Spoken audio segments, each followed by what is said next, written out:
Brug en klud med noget rensevæske på i form af sprit, husholdningssprit og en saks, og så skal du have dit mærker, som skal være klar til at sætte på krykken.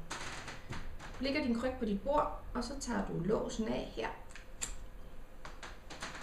Og så tager du din klud og renser den af. Tør den godt af, så der ikke sidder noget fedtrester tilbage på den. Så tager du det første mærke og vender om, og tager den første strips af, der er bagpå, det første stykke papir, og trækker af. Så tager du og lægger den ned, og så er der et øverst hul her, åben, og det placerer du hen over hullet, som er på krykken. Så lægger du den bare stille og roligt ned, og tager med din finger og kører langsomt. Der er nogle kanaler bagpå på limen, som gør, at den ikke danner bobler. Så trækker du det andet papir af, stille og roligt, og løfter krykken op, og lægger dine fingre ved hullet, og starter ind fra midten og kører ud, tilbage og ud til den anden side. Stille og roligt med en blød hånd. Skulle der forekomme små bobler, venter du til du er helt færdig med at sætte folien på.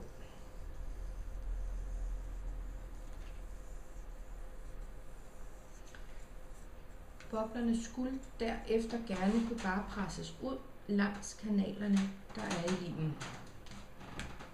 Når det er gjort, indstiller du din krykke i den længde, du skal bruge den, og sætter låsen på plads igen. Så tager du det næste stykke folie. På folien er der afmærket nogle små mærker, så du kan måle på det stykke krykke, du har, hvor du skal klippe. Der tager jeg og tager min saks og klipper det ene mærke over til det andet mærke.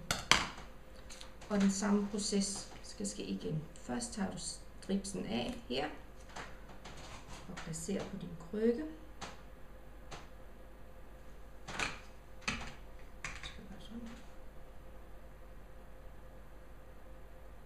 Der. Igen med blød hånd. Tag det sidste af bagpapiret af. Og drejer din krykke stille og roligt rundt.